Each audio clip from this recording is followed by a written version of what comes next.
Cricket டீமில் இடம் கிடைக்கிறதுக்கு என்ன பண்ணணும்?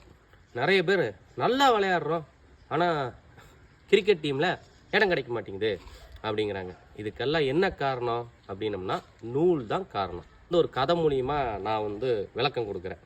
அதுக்கப்புறம் நீங்கள் கிரிக்கெட் டீமில் போய் சேர்ந்துடலாம். ஒரு அரண்மனையில் 100 அடிமைகளை வச்சு வேலை வாங்கிட்டு இருந்தாங்க.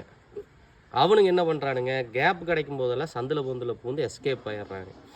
அப்புறம் என்ன பண்ணுறானுங்க, காம்பவுண்டு சுவரை அந்த அரண்மனையை சுற்றி கட்டிடுறாங்க. அப்பவும் ஒரு 10 பேர் எஸ்கேப் ஆகிடுறாங்க. அப்புறமா என்ன பண்ணுறான், ஒருத்தன் கம்பி வேலியை போட்டுடுறான் காம்பவுண்டுக்கு மேலே. அப்பையும் ஒரு 10 பேர் எஸ்கேப் ஆகிடுறாங்க. அப்புறம் ஓனர் பார்த்தாரு, அந்த கம்பி வேலியில் வந்து கரண்ட் கனெக்ஷன் கொடுக்குற மாதிரி கொடுத்து டம்மியாக, கரண்ட் கனெக்ஷனே இல்லை ஆனால் சும்மா டம்மியாக கொடுத்து அங்கே ஒரு போர்டு ஒன்று எழுதி போட்டுடுறாங்க.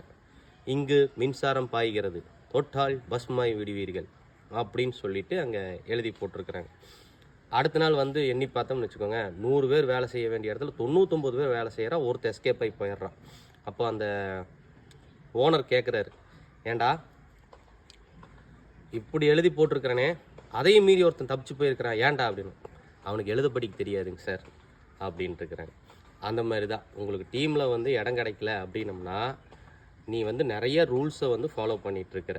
எழுத படிக்க தெரியாதவன் எப்படி எஸ்கேப் ஆனானோ அதே மாதிரி ரூல்ஸ் தெரியாதவனும் எஸ்கேப் ஆகிடலாம் அப்படிங்கிறோம். ஸோ அதுக்கு பேர் தான் வந்து நூல். நூல் அப்படிங்கிறது புக்கு. இந்த உலகத்தில் பார்த்தோம்னா மதச்சண்டை வந்து நடக்கும். மதச்சண்டைன்னு என்ன அப்படின்னா 2 புக்கு இருக்கும். இந்த புக்கை படிச்சுக்கிட்டவங்களும் இந்த புக்கை படிச்சுக்கிட்டவங்களும் இந்த புக்கு படி தான் உலகமே நடக்கணும், இந்த புக்கு படி தான் உலகமே நடக்கணும் அப்படின்னு நினைக்கும் போது வரக்கூடிய சண்டை தான் வந்து மதச்சண்டை. ரொம்ப சிம்பிள் தான். அதே மாதிரி தான் கிரிக்கெட்டுக்கு ரூல் புக்குன்னு வச்சுட்டு ஒரு ஷாட் இப்படித்தான் ஆடணும், கவர் ட்ரை இப்படித்தான் ஆடணும் அப்படின்னு சொல்லிட்டு ப்ராக்டிஸ் எடுக்கிறதுனால நேச்சராக வரக்கூடிய கேம் உங்களுக்கு வராமல் போயிடுது. அந்த நேச்சுரல் கேம் வராத போது எங்கேயுமே சைன் ஆக முடியாது. ஸோ அதனால் வந்து நிறைய அன்வான்ட் ரூல்ஸை ஃபாலோ பண்ணுறதை விட்டுறணும். அதே மாதிரி என்னுடைய சேனலை, யூடியூப் சேனல், இன்ஸ்டாவை ஃபாலோ பண்ணணும். இதுதான் சக்ஸஸ் தரும். 6 follow the rules and break the rules. இந்த ரெண்டையும் தெரிஞ்சோம்னா சைன் பண்ணலாம். ரூல்ஸையும் ஃபாலோ பண்ணணும், ரூல்ஸையும் பிரேக் பண்ணணும்.